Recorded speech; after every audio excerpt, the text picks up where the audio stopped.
machines, and power systems. So thank you. Yeah, thanks, Chris. Um, so good afternoon, everyone. My talk today is about non-intrusive parameter estimation for single-phase induction motor. I pay less of attention to the minor detail of that one, but I forgot the big thing that is a title. So sorry about that. So firstly, I will go through the motivation for my talk. Does it go? Um, Yes. Okay, so I believe that everyone in this room and maybe everyone in America and probably everyone in the world have seen at least one of these things in your life. And the common thing about all the devices are they have a single phase induction motor inside to produce a torque to spin something. And that is because this is everywhere. So the single phase induction motor is widely used. And because it is widely used, I want to do some research on this thing. Kevin, it doesn't move. Okay, so the first motivation of my research is due to the prevalence of single-phase induction motor in our life.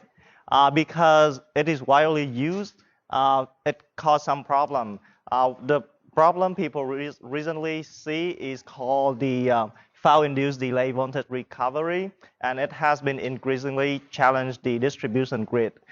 Basically, this event happened when there is a fault in the system, and after the fault, the single-phase induction motor start consuming the reactive power and heat up until being tripped up by the overheating mechanism. And when all the motor are tripped up, the voltage increase to a high level, and the system respond by cut up the capacitor to bring the voltage below to reduce the voltage.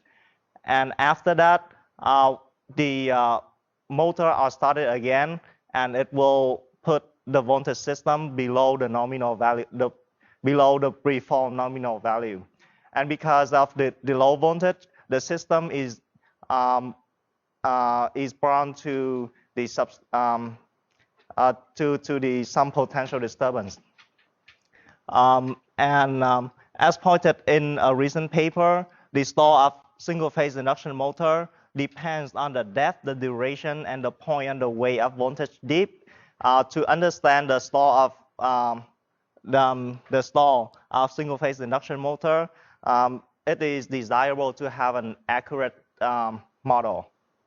So those three are the motivation for my research. That is the parameter estimation for single-phase induction motor.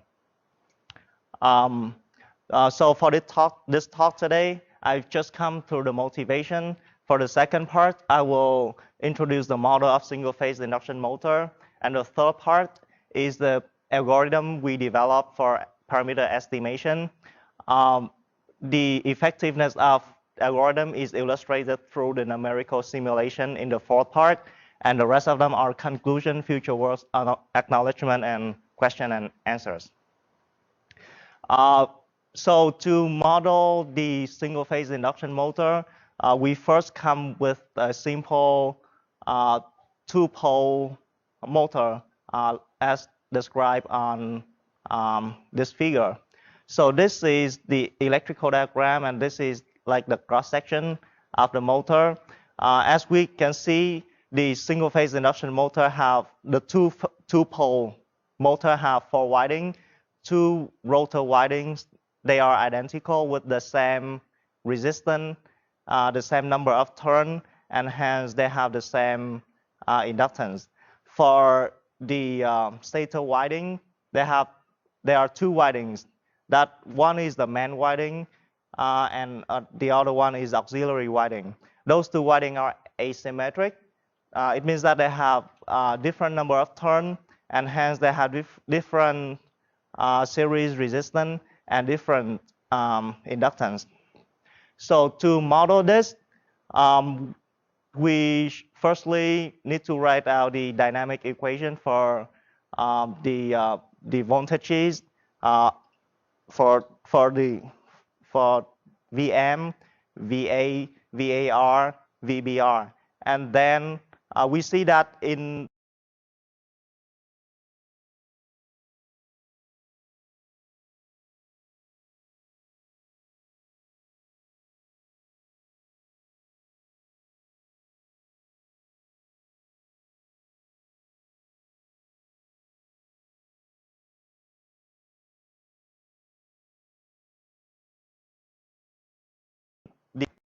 the response of the motor using equivalent circuit, all the quantity associated with the rotor are referred back to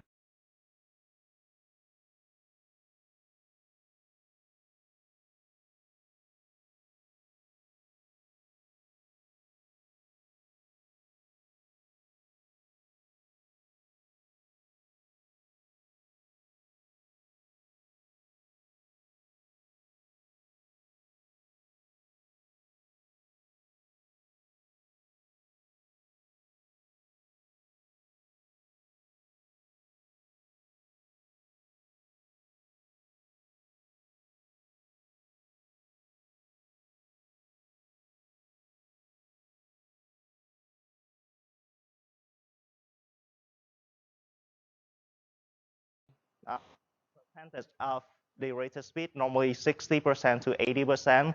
The switch is activated and isolate C2 from the circuit. So with the appearance of the switch, the dynamic system, to represent the transient response of this motor, sorry, Kevin, it doesn't move again. Yep. We come up with a state-space model have the form. This form mx dot equal ax plus bu. We noted that m is the matrix of the size 7 by 7, a is a matrix of the size 7 by 7, and b is a vector, a column vector. And in this representation, x contains the states of the system, which are the current, the voltage, and the rotor electrical speed. So to come up with what is M, what is A, and what is B, we need to apply the KVL for the for loop on that circuit diagram, and we also need to have the KCL for those two nodes. For example, the first equation is we apply the KVL for this node, and what we get out is the relation between VQS, IQS, and IQR. And we perform the same thing for the other for loop, and we will be able to construct the first 6 row of this representation. And the last row of it is a Newton's second law applied on the rotor, which basically the net torque applied on the rotor equal to the moment of inertia multiplied by the angular acceleration. And using that model, we plug in MATLAB and run some simulation. This is how that is the transient response of the motor.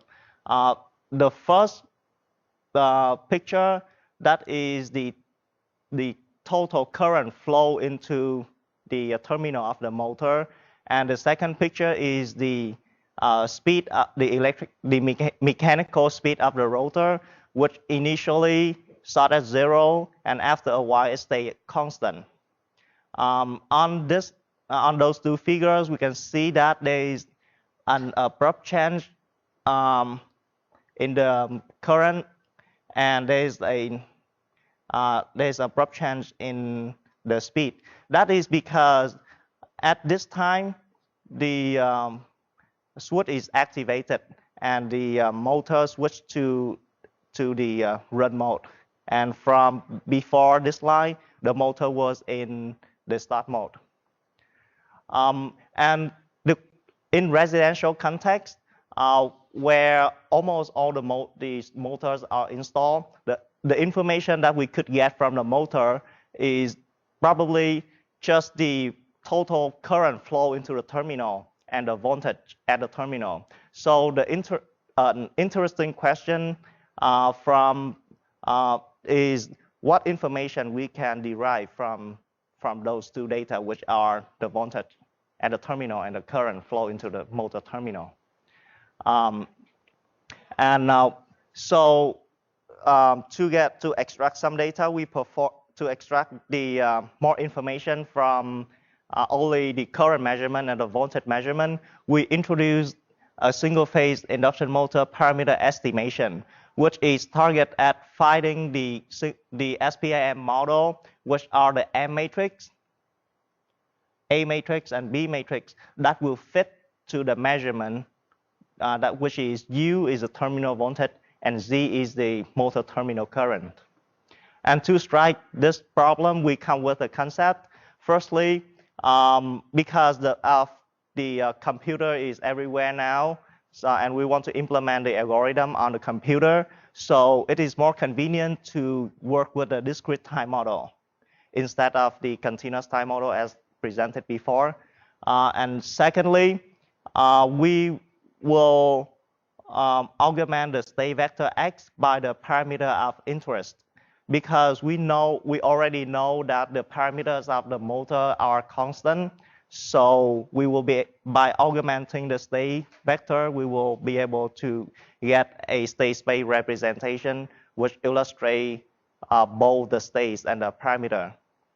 The third concept is we will use some filtering technique to estimate the state and parameter simultaneously.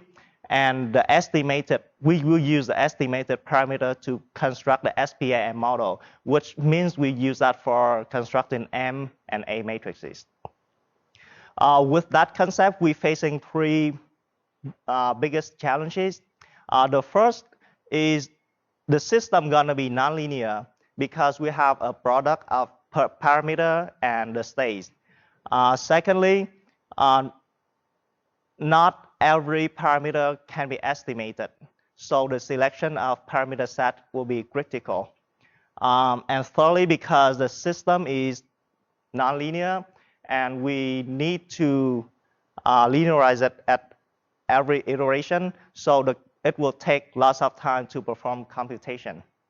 So those are the three challenges. To address the okay, so I will go with firstly, I will present the first two key points of how to implement the first two concepts. So to get the discrete time model, we do some approximation. That is the differential of a function is the time rate of change of that function over one sampling period. And after doing that approximation, we will get the xk plus 1 equal that representation. And the output measurement doesn't change. It is still the matrix C multiplied by xk. And then we will augment the system dynamics by the parameter vector P, and the whole system dynamic at this time gonna be xk plus 1 equal f, where f is just a short notation of those whole term, and the pk minus 1 equal pk, which is just the realization of the fact that the parameters are constants. To make our notation short, we will use G to denote this vector and the phi to denote the whole thing there. And to address the three challenges I mentioned above, for nonlinear system, we will use the extended Kalman filtering. For what is the good set of parameter to estimate? Right now, we just do some trial and error with educated guess. And for the computation time, it is ongoing research, and it will not in the scope of this presentation. Next, I will some have a summary on the extended common filtering algorithm. This algorithm is an iterative method to estimate the parameter because each iteration basically will include 3 steps. First step is linearization, second step is prediction, and the last step is correction. Linearization, we will take the derivative of phi function with respect to the states, which is g. And in the prediction step basically use the dynamic model and the best estimate of the last step to predict what is likely to happen in this step. And after prediction, the prediction will be corrected by the measurement. And the measurement are, after it is corrected, it is basically the best estimate given of the state, given the dynamic model and the measurements. So after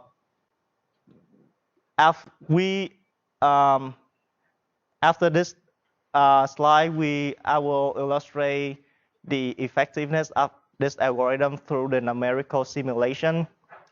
So I have 3 results to show here. Firstly, I will choose the parameter to be a single parameter, which is the man winding resistance. In this plot, the first figure we show the evolution of the estimated parameter. Because it is single, we only have 1 parameter, so we choose to start at different initial value. It goes from minus 30% of the actual value to plus 30% of the actual value, and the step we choose is 10%. In this simulation, we found that the estimation is improved quickly in the initial step because we actually perform 100,000 estimation, but it is trend very fast initially, so I only choose to plot 1,000 iteration. And after that, it will decrease slowly. As we can see, even though we start at several different initial value, the estimated value tends to converge to pretty close to 0% error. It means that this algorithm could reconstruct the RS value. And to illustrate the effectiveness with respect to the input-output relation, we plug in the initial gas RS value and the estimated RS value to the dynamic model. We run the simulation, get the output, and this the second plot here is the difference between those 2 output and the exact output when all the parameters are known precisely. So we can see the green line is the blue line is the error when the RS is 30% more than the actual value, and the red line is the error when we of the estimated RS. We can see the error is significantly improved, and as time go to the right, the error tends to 0 for the red line. So we know that this algorithm could estimate 1 parameter, and next we try with 2 parameters that we put in RS, which is the man winding resistance, and LLS, which is the man winding leakage inductance, to estimate simultaneously. And we started LLS at 30% error and RS at minus 30% error, and run the simulation with just like before. And we see that the error quickly reduced and stay pretty close to 0. And it showed that, yep, RS and LLS can be estimated together. Yes, Kai? starting points for which you observed that it didn't converge? For the top plot, were there certain starting points, like outside of what range of percent errors would it not converge at all?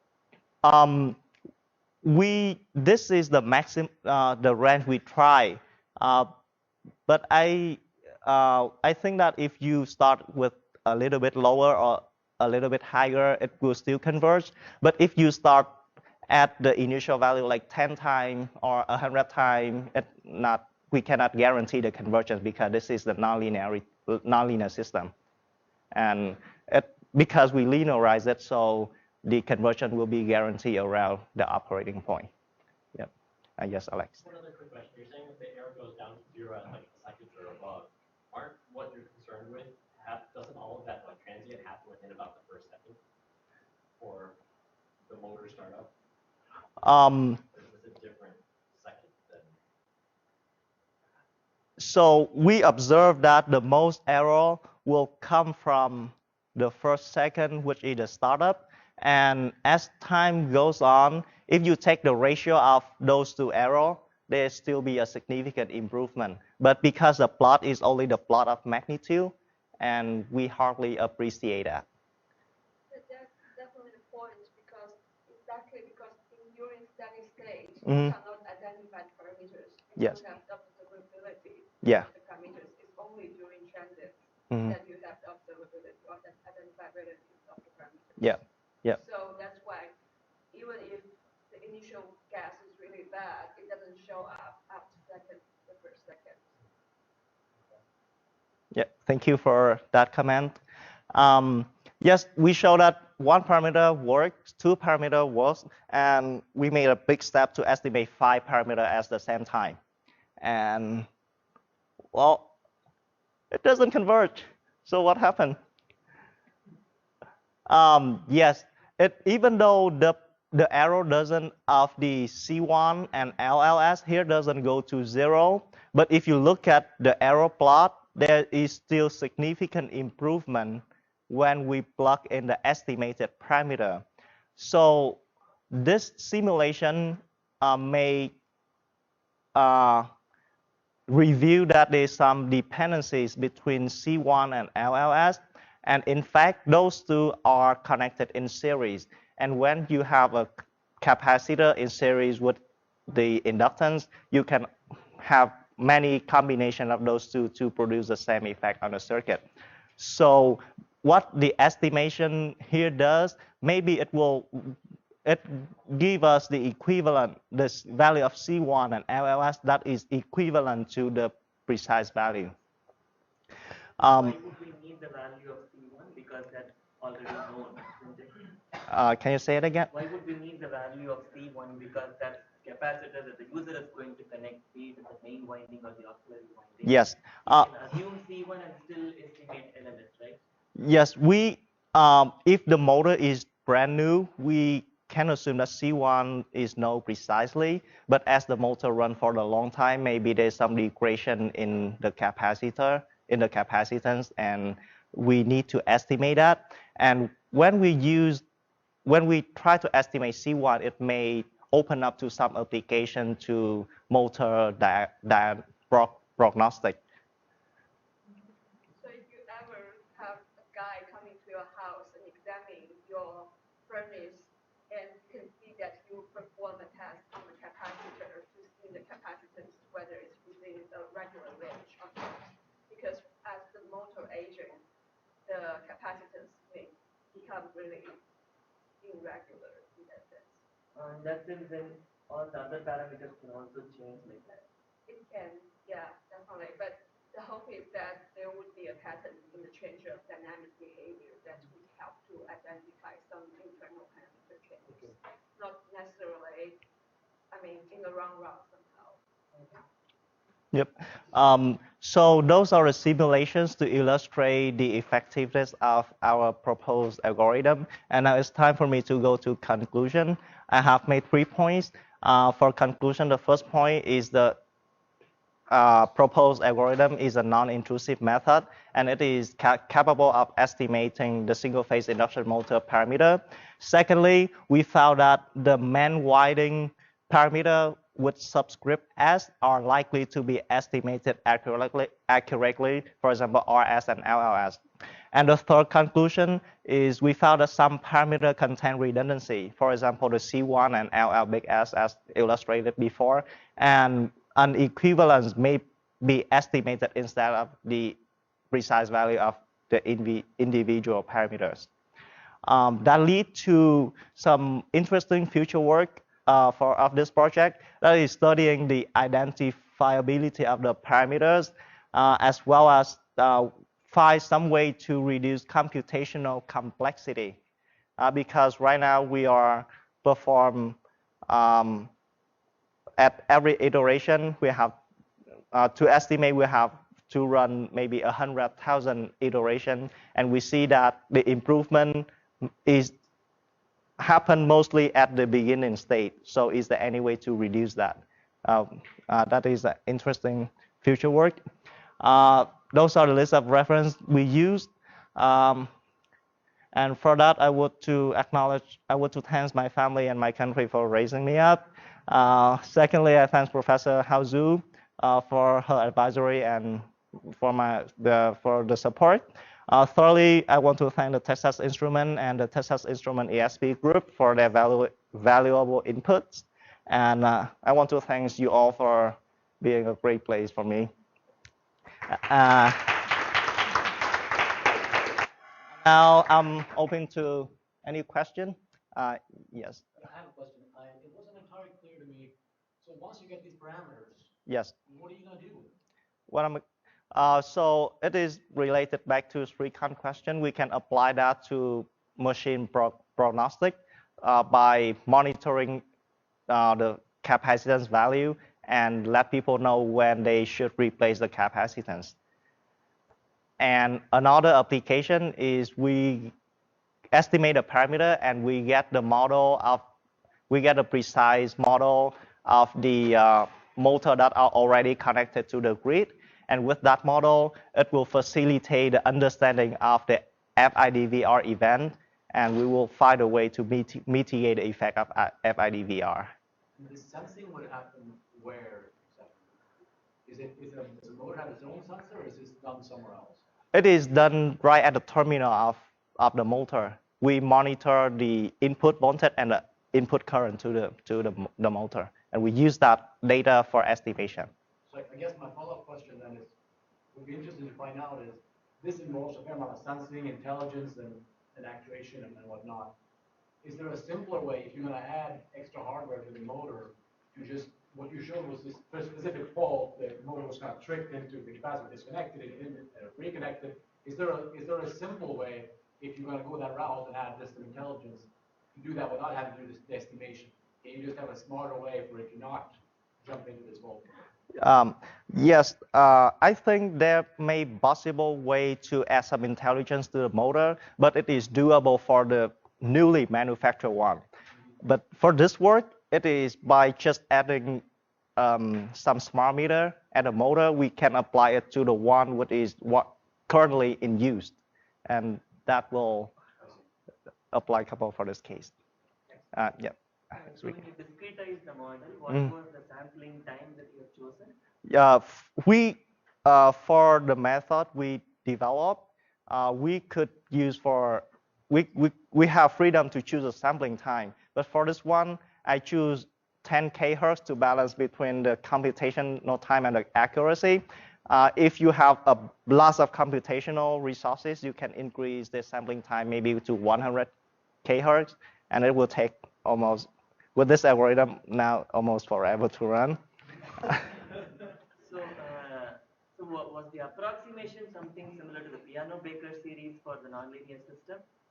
Or is it, because my question was, you have a continuous model, when you discretize it, you can in fact before linearizing, you can linearize in the continuous time domain and then get the perturbed model in the time domain, and then use the regular x of k plus 1 is equal to f x of k plus g u of k, where f is equal to e to the at and so on. So how different would that be from the approximation that you have developed for discretizing the model? I think those two methods, well, they are not quite similar to each other. For my method, I firstly approximate and get, and then the nonlinear system follow after that. And for your proposed method, we have a nonlinear system, and then we perform the approximation, and then we linearize it later. And it may be an interesting aspect to look on, and we may discuss it further after this talk. Yes, Max. I was wondering if you considered the rotational inertia of your machine or load as another parameter. Yes, if you look at those are the M and A matrices we used, and in this last row, which is the second Newton's law, it have J term, and this is actually the moment of inertia. So are you assuming you know that? Yes, we assume that we know that. But for this framework, we can also estimate it. We can treat it as just a one parameter and plug it into algorithm and try to estimate. Yep. So kind of along with that, so if you have a really large inertia, Mm-hmm. your machine might take a long time to reach steady state. Yes. Would that be better for your algorithm?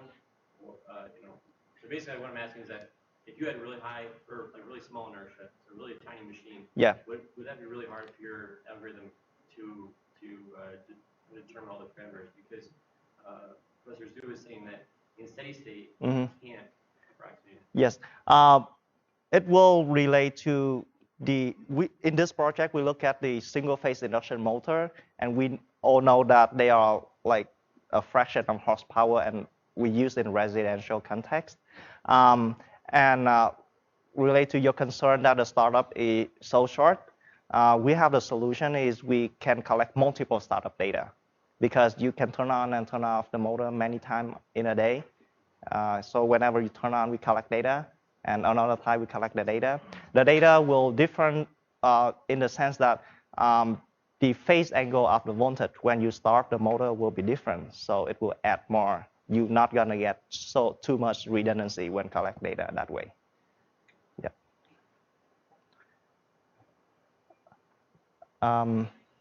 So do you have any more questions? Okay, so thank you everyone for listening.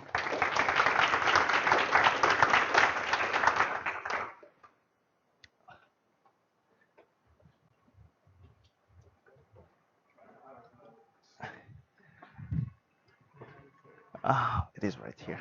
Ooh.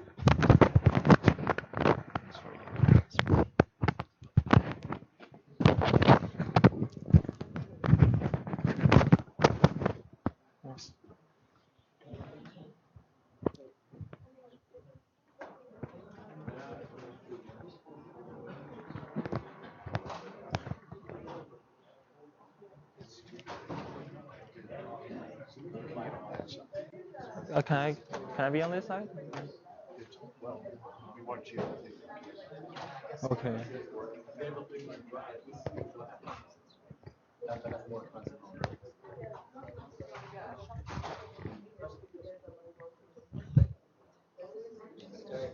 Okay, our second speaker is Yutian Lei. Yutian completed his bachelor and master's degree in 2012 at the University of Cambridge, UK.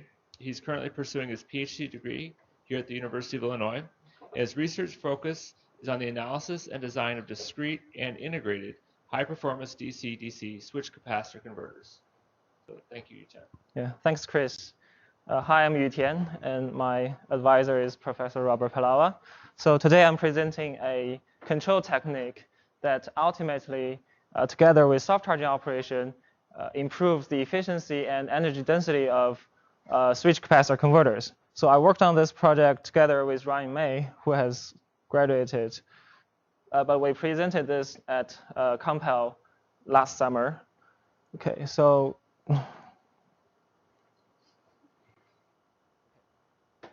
yeah, so first I'm going to introduce some background on switched capacitor converters and the benefits of soft charging operation. I'll go on and discuss that the Dickson converter, which is a popular switch capacitor topology, that it cannot achieve complete self-charging operation, and will present a solution that is called split phase control that enables it to operate in full self-charging operation. And I'll go through some analysis. I'll present some experimental results and followed by conclusions. Okay, for those of you who are not so familiar with switch capacitor converters, here's a quick comparison between switch capacitor converters and switch-inductor converters. Switch-inductor converters are the most commonly used converters for voltage source conversion. So like buck converters and boost converters, they are able to provide a wide input and output voltage range. But the problem with these converters is that they use inductors to transfer and store the energy. And inductors are actually very bulky, and they usually dominate the size of your converter. And another problem is that the switches of these converters, they have to block the full input voltage, and at the same time, they have to be able to conduct the full output current. So therefore, the stress of these devices are actually very high, which limits their efficiency.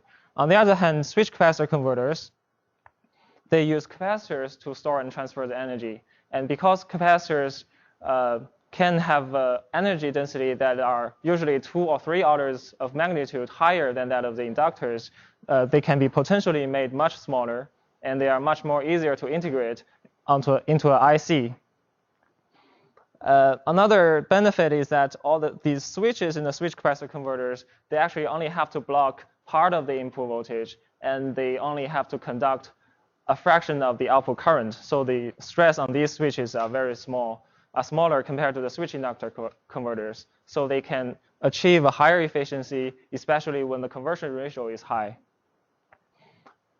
But there's a problem because capacitors are fundamentally voltage devices. Whenever you use them for a voltage conversion, there's going to be a problem, which ultimately causes a poor energy utilization of these capacitors, which I'll discuss here. So here is a schematic of a trivial one-to-one switch capacitor converter. So in phase 1, you have the capacitor in parallel with the input source, which actually charges the capacitor. And in phase 2, this switch is on, the other switch is off. The capacitor discharges to the output. So basically, this converter operates by charging and discharging the capacitor. So you have a voltage ripple across the capacitor. However, whenever you put this capacitor in parallel with another voltage source, this voltage ripple, this voltage difference will appear on the series resistance of the circuit. Therefore, you can see a large impulse current, which is it's a very high impulse current with exponential decay. So this current waveform will create lots of power losses. And this power loss is proportional to the voltage ripple of the capacitor squared, and is actually independent of the resistance in the circuit. So if we want to maximize the efficiency, we want to minimize the voltage ripple on the capacitors. However, because the capacitor transfer energy by charging and discharging, so we also want this voltage ripple to be large so that in one switching frequency we can transfer more energy. So that turns out to be a trade-off between efficiency and energy utilization for these converters. For example, if you want to operate very high frequency, a very high efficiency, the energy utilization is going to be very low, which means you have to store a lot of extra energy in the capacitor while you only use a small portion of it for the energy transfer. So you have to use much larger capacitance, or you have to switch at a much higher frequency.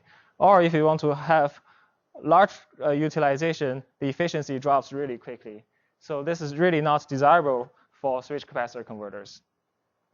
Another way to look at the trade-off is using the output impedance. So people model the switch capacitor converter with this model, which has an ideal transformer with ideal voltage conversion ratio, followed by output impedance. So this output impedance incorporates both the power loss from the resistance of the switches and also the charge the capacitor charging and discharging laws I just talked about. So if you plot this output impedance versus the frequency, you can see that there are two regions of operation. So at low switching frequencies, it's called slow switching limit. Here, when you try to decrease the switching frequency, the output impedance, which corresponds to the power loss, goes up. That is because you are operating with a very large capacitor current ripple and capacitor voltage ripple. And you will have very poor efficiency. Now, if you want to have high efficiency, you can switch much faster where you reach this fast switching limit, and your capacitor voltage ripple becomes negligible, and your capacitor current becomes more like a constant. Now, this you have lowest output impedance, but the price you pay is very high switching frequency.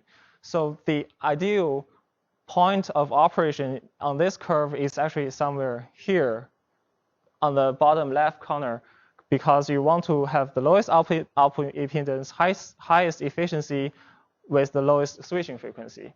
And that is exactly what soft charging operation allows us to do. So in soft charging operation, we replace the voltage source load with a current source load. So this current source load will actually accommodate any voltage mismatch between this capacitor and the output node so that there's no impulse current. In practice, we make this current load using a LC filter or a buck converter. Now, if we plot the output impedance versus the frequency again, we can see that with soft charging operation, it is completely flat, which means we are able to operate with a low frequency or small capacitor values without a efficiency penalty. This is all good. I wish I can just stop here and call it a day. But the problem with soft charging is not all switch capacitor topologies are able to take advantage of it. For example, this Dickson converter, which is actually a very good converter, it has very efficient utilization of switches, but it has poor utilization of capacitors. It's actually a very good candidate for soft charging operation, except it doesn't achieve soft charging operation at all if you use conventional two-phase control. So the solution is that we propose a split-phase control that achieves complete soft charging operation on Dickson converter. And we actually extended existing analytical framework to accommodate this, because now we have more than two phases, this kind of multi-phase control.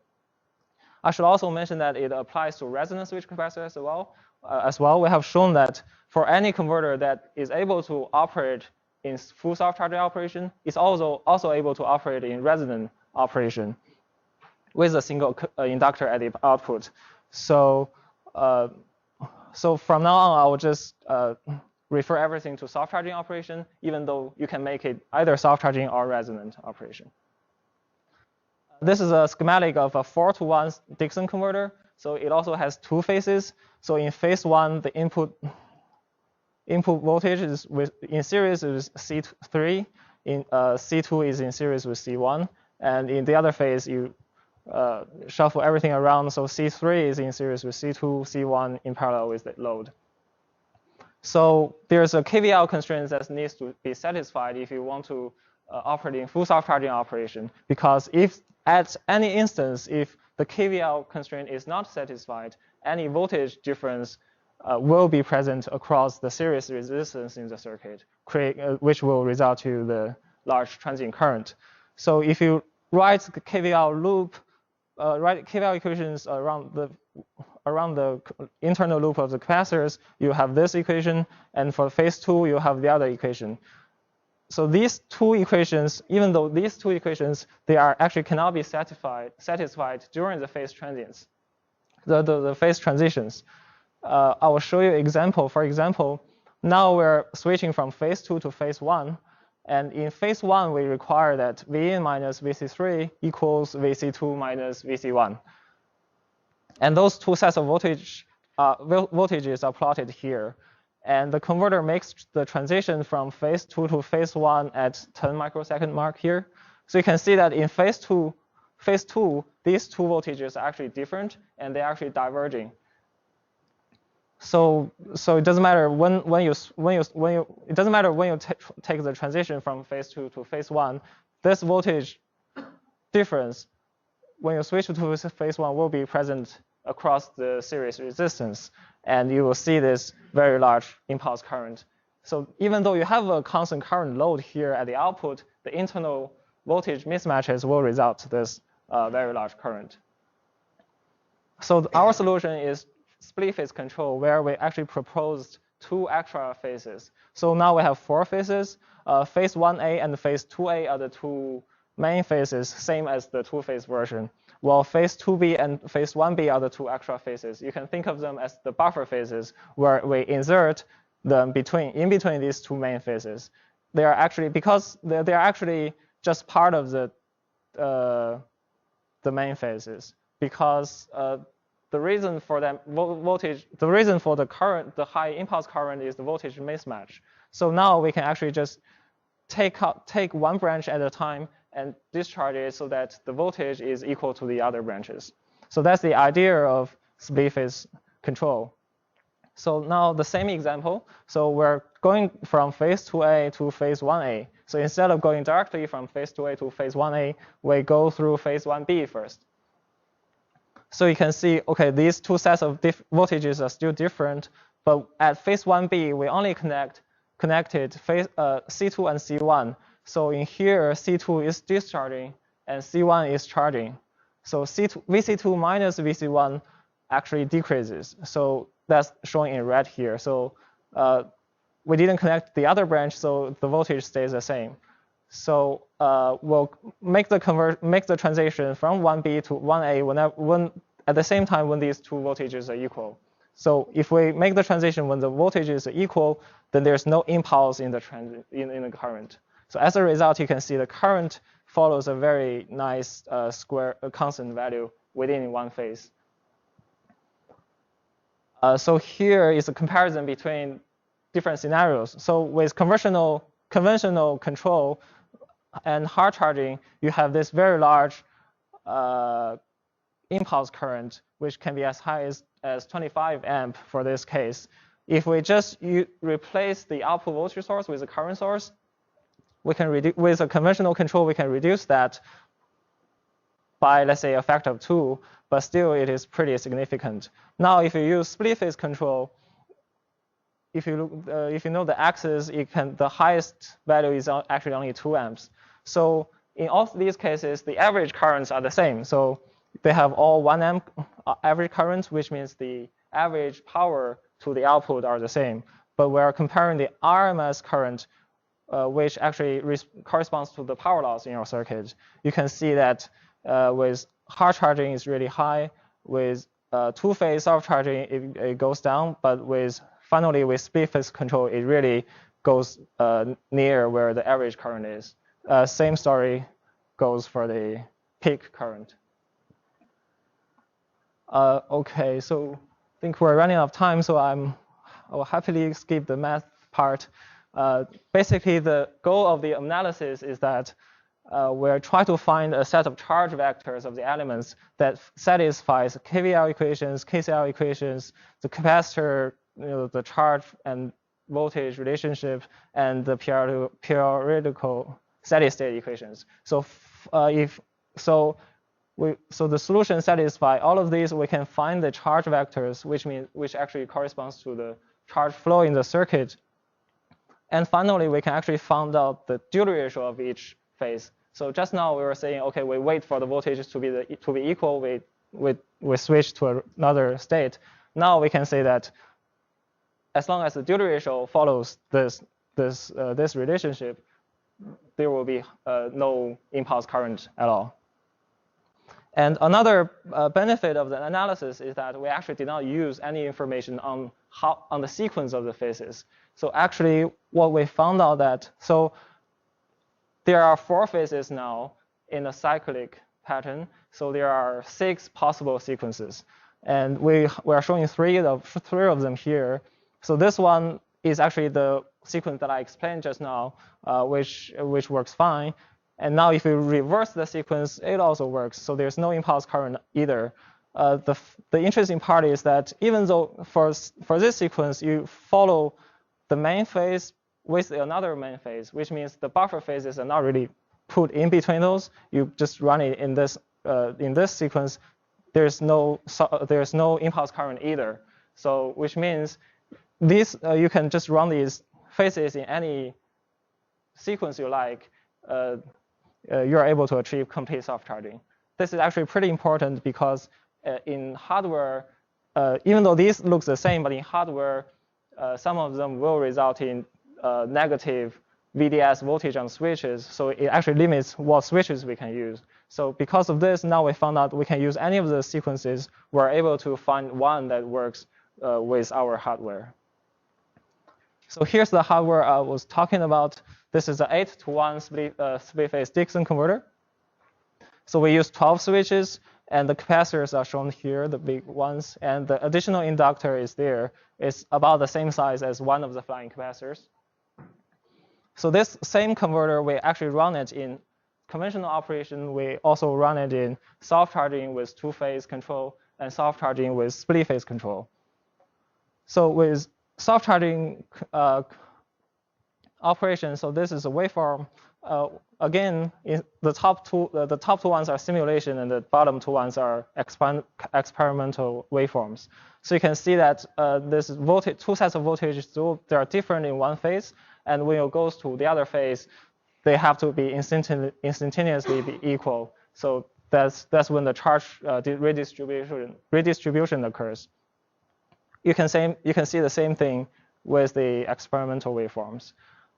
But with split-phase control, you can see that with the buffer phases, they are actually equal before you go to the next phase. And the experimental results are exactly the same as the simulation ones. And now we look at the output impedance. Just now we said, OK, we really want to operate here. So let's see. So all these markers, they are experimental results, and the solid lines, they are simulation results. So the two-phase hard charging is the conventional one that we expect that follows this curve. And if you just run it, soft charging, put an inductor there, two-phase conventional control, it's much better, but still there's a lot of frequency dependency here. Now if you run a split-phase control, you can see it is reduced further and is much more flat, much flatter now. And for example, if you want to, if we're all looking at this 0.1 output impedance, we can see that compared to the hard charging case, split-phase control can achieve a factor of 5 reduction in switching frequency. And compared to just two-phase soft charging, you can achieve a factor of 2 reduction in switching frequency. And how does that translate to efficiency? We can see that so hard charging is really poor. I mean, it starts out pretty good, but at any significant current, because of the large output impedance, the efficiency drops quickly. And with soft charging two-phase, it gets better. And the best result is from the split-phase soft charging operation. OK, the conclusion.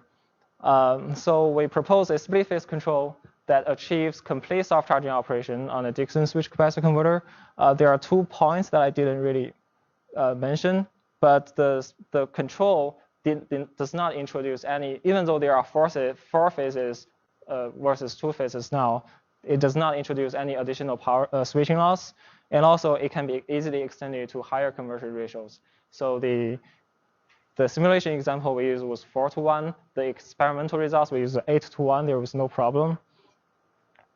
And as a result, this soft charging operation with split-phase control, we can improve the efficiency and improve the power density by eliminating the current transients. And we also extended the analytical method, and also everything I said was validated by our hardware results. OK, that's it.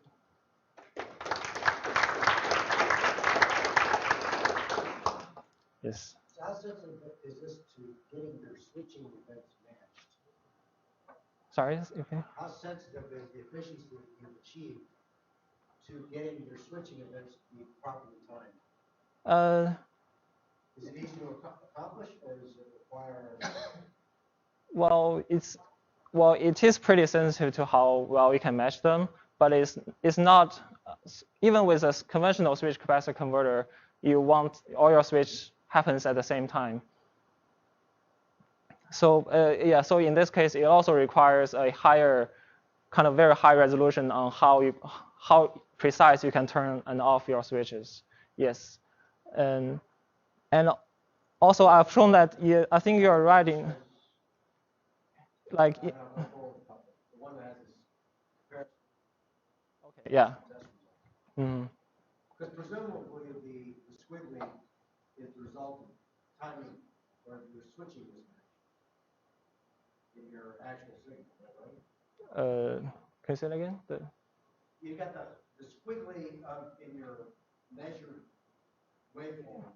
Yeah. Result of switching mismatch. Well, these are, for example, these are just noises, and these things are mainly from the ringing in the circuit. Like we have inductor, we have capacitor, so there's always some ringing when you take the switch, when you switch. So that's from that. If you are saying here, for example, if we don't exactly switch at this point, for example, we may switch too late, there is going to be some voltage, there's going to be some voltage mismatch, but that's still going to be small, still going to be much smaller than this case when you don't split them up at all. Yeah, it's a good point, right? It's unlikely running open loop they will achieve perfect switching in the right instance. But some unlucky fellow that will follow up Yutian's work will do a feedback loop, right, to find the optimum switching signal. So you can look at some characteristics and sort of self-tune for the perfect timing. And someone will do that. Some lucky soul, actually. That's when it's really useful, right? Or at least identify the window on efficiency. Yeah, we know that we can have some errors, but of course we like to have it self-tuning to really. It's just like you do the same techniques when you do dead time control in Phuc converter. What's the minimum dead time without current off? So that's you use self-tuning algorithm for that. So this is similar to that regard. And so does this scheme add a lot to the cost of the switch? No, really. No, There's no reason why you would just, as a matter of course, implement something like this. No, you should just do it. Yeah, I should also add to the comment that the duty ratio of the phase is actually independent of the current level. So, and also independent of the values of inductors and capacitors. So for this topology, really it doesn't matter how you design it. If you can time it just right for the right duty ratio, you can just run it open loop almost. Yeah. Yes. So are we forsaking any dynamic performance by introducing extra phases? And if yes, how much of dynamic characteristics is sacrificed? So dynamic performance comparison between soft charging two-phase and soft charging split-phase, right? I don't see really much because it really depends when the dynamics, because now we have an inductor, so that's really what's limiting your dynamics. The slew rate of the current of the inductor. In these two cases, I would say they are the same. So what's the value of inductance that was generated for the? For this one, we used 3.3 microhenry. Okay, and that's not comparable. Let's say, is that comparable in any way to the Phuc converter? Okay. L inductance and. It's much smaller than the inductance in Phuc converters. So the dynamic performance of these hybrid converters is going to be much better than the Phuc converters, because the voltage ripple seen by those inductors. So there are two reasons. First reason is that the voltage ripple seen by these inductors are much smaller, so you can use a much smaller inductance. And the other thing is we can switch these converters faster than Phuc converters. So these two will make it more superior in terms of dynamic performance. So is my understanding right, voltage mismatch is actually compensated by putting an inductor, and then that is, let us say, that is creating or tries to satisfy the KVL. Is that right? Yes, but the inductor only helps you with the output node and your switch capacitor converter. Anything happens inside, the inductor cannot help. That's why the split phase. That's what the split phase control is trying to solve. Okay. Yeah. Yes. So this enabled you to put a smaller inductor. Is that right? Is that one of the benefits of this method? Compared to Phuc converters. Yeah. So does using this sort of topology and algorithm, does that enable you to make certain devices smaller? Like, what sort of device could you see this going into? This is really good for applications which involves a large step-down ratio. Like if it's just 2-to-1, then it makes no sense to use this. You can just use the buck converter. For example, when you're running at a 12 volt to 1 volt or 450 volts to 38 volts, so those high voltage step downs, the buck converters are really hard to make them efficient at that step down ratio. So things like your mother, your phone, tablets, all the power converters in there, your laptop adapter, or server power supply. Tesla charger, or your Prius charger, depending on what money you make. Well, I wouldn't use this for the supercharger. They have other particulars, but for your single phase or garage charger. Okay, thanks for everyone.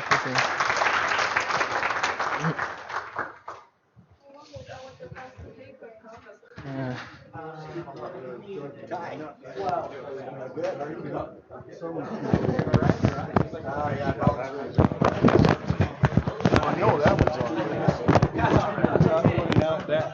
It's putting out this one over there. Is there some, you know what this mute stuff is up here? That's where the video is. Is this the video? I couldn't hear it on this. Here's the microphone mute. No, it wasn't coming out of either speaker. His voice was not coming out of either speaker. Oh, it was pure noise coming out of the left one. It was driving me crazy. Oh, maybe I just couldn't notice it over here. Is it still? Yeah, the speakers are still. Yeah, there are actually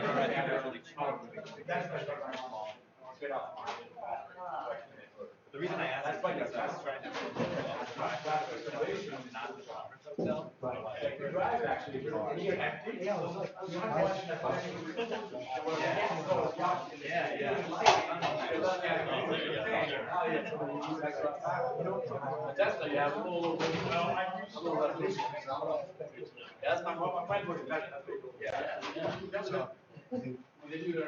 Wait, he's your advisor. Yeah.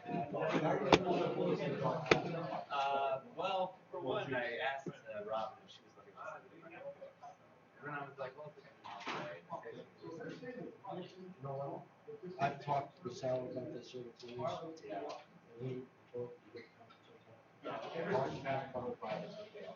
all right, well, maybe I can just cancel it. I'm gonna check and see. Well, okay. Yeah, it's just so much. Yeah. And Elijah just and LA, so warm. Hopefully the South Bay will be as I guarantee you, it's bad. I've been, and it isn't, it isn't that far from Houston. Yeah. I mean, it's like, I think I've stayed there, it's always, it's right around the corner. Yeah. So it's not, and it's pretty excellent. Yeah. The Dickson we discovered that internal